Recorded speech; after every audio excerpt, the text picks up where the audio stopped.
ada tugas nih. Aduh, aku belum bikin artikel. Aida, kamu udah bikin artikel belum? Udah, emang kenapa? Aku bingung nih, mau bikin artikel apa? Judul aja aku belum bikin. Kamu tahu nggak cara bikin judul artikel yang benar? Oh, artikel. Jadi jenis artikel kamu mau yang penelitian atau non penelitian? Emang ada bedanya ya? Ada dong. Kalau artikel penelitian itu fokus utamanya ke masalahnya, jadi lebih spesifik ke metodenya. Kalau yang non penelitian itu fokusnya ke analisis. Jadi kamu mau pilih yang mana? Aku non penelitian aja deh. Oke. Kalau mau bikin judul yang penelitian itu diusahakan judulnya itu singkat. Jadi kamu nggak boleh bikin judul yang terlalu panjang, tapi tetap sesuai sama aturan dan mencakup semua isi dari artikelnya. Dan kalau misalnya kamu mau bikin judul itu disarankan buat tidak terlalu menyertakan simbol-simbol dan istilah-istilah yang non baku gitu.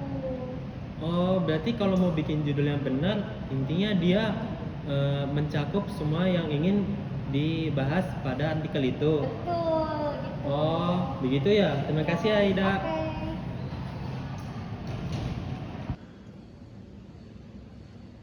Jadi, kamu tahu nggak cara penulisan yang benar, nama penulis dan selainnya itu buat di dalam artikel? Sini jelasin. Ya, kemarin aku ada sebuah artikel. Jadi di dalam artikel tersebut tuh ada penulis, spasi sama email seperti ini yang udah aku buat. Oh, Jadi di dalam nama penulis tuh kamu isikan namamu. Itu berfungsi untuk bertanggung jawab atas isi artikel tersebut supaya yang membaca tuh tahu oh ini artikelnya si Karim gitu. Terus selanjutnya seperti yang aku sebutin instansi itu kayak itu aja kita di ini kuliah di mana di UIN, Sunan Kalijaga. nah itu kamu tulis aja instansinya UIN Sunan Kalijaga. Nah selanjutnya yang email tadi yang sebutin tadi, jadi email itu adalah alamat korespondensi itu kamu tulis aja alamat kamu, masukin aja ke dalam artikel tersebut supaya si penulis tuh tahu kalau kalau ada salah tentang artikel tersebut jadi bisa menghubungi gitu. Itu aja sih menurut. Oh, berarti gitu ya cara buat nama penulisan untuk nama penulis dan selainnya itu. Ya. Oh, yaudah. Makasih Zaki. Oke. Jadi dan Umi, kamu tahu nggak cara bikin pendahuluan di artikel? Tahu. Gimana itu? Sini duduk dulu. Nah, jadi pendahuluan itu kan dia fungsinya sebagai pembuka artikel. Nah, di pendahuluan itu ada 3 kandungan utama nih. Yang pertama, ada pokok persoalan yang dieksplorasi. Nah, kedua ada alasan tentang kenapa persoalan itu tuh diambil. Nah, baru yang ketiga itu dia cara untuk mengeksplorasi dari persoalan itu. Nah, intinya kalau di bab pendahuluan itu dia udah menyinggung teori tentang pokok persoalannya itu. Nah, kalau untuk artikel dia baru tuh ada bahasan tentang artikel yang sama tapi dari tahun-tahun sebelumnya gitu. Jadi kamu harus tetap cari referensi gitu. Paham nggak?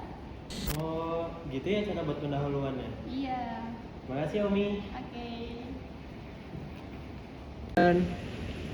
Ada Raffi. Raffi, kamu tahu nggak cara bikin hasil dan pembahasan untuk artikel? Oh, tugas bahasa Indonesia. Iya. Boleh sini duduk dulu. Jadi kamu mau bikin hasil pembahasan buat artikel? Iya. Ah, jadi hasil sama pembahasan itu 2 bagian berbeda, Rin. Jadi kalau misalnya hasil itu merupakan tempat atau bagian di mana kamu menyajikan hasil data-data dari penelitian yang telah kamu buat. Penelitian tersebut bisa disajikan dalam bentuk tabel, diagram, dan juga bagian-bagian yang lain. Nah, kalau misalnya di artikel yang non penelitian, kamu bisa menyadur dari artikel atau jurnal yang telah dipublikasikan yang sesuai dengan teori kamu. Lalu dari hasilnya tadi, hasil data-data, terus juga observasi dan lain-lain, itu dibahas di bagian pembahasan. Di bagian pembahasan ini, kamu mengkaji hasil dari penelitian yang telah kamu bikin. Misalnya, hasil tersebut sesuai dengan teori A atau teori B yang telah kamu teliti sebelumnya. Begitu, Rin. Oh, berarti hasil dan pembahasan boleh ambil dari orang lain? Boleh, cuman dengan syarat kamu jadikan artikel atau jurnal orang lain itu sebagai bahan penelitian kamu aja. Jangan diplagiasi dan juga jangan ditiru. Begitu. Oh gitu ya. Makasih ya Vi. Sama-sama. Mas Topal tahu cara buat penutup buat di artikel nggak ya? Ya Mas, penutup itu ada dua hal, yaitu kesimpulan dan saran. Kesimpulan itu diambil dari jawaban rumusan masalah. Nah, saran itu yang isinya rekomendasi untuk penelitian selanjutnya yang temanya mungkin sama dengan artikel yang sedang dibahas, Mas. Jadi gitu ya Mas. Udah, makasih ya Mas Topal. Ada Caca. Halo Rim. Caca, kamu tahu nggak cara buat daftar pustaka? Oh iya tahu. Ayo sini duduk. Nah, jadi gini Rim. Daftar pustaka itu diambil dari sumber-sumber kayak artikel, jurnal maupun buku-buku. Ada berbagai macam jenis format penulisan daftar pustaka seperti APA. Dan untuk strukturnya itu pertama ada nama penulis. Nama penulis itu diikuti dengan nama akhir, nama awal, dan nama tengah tanpa gelar akademik.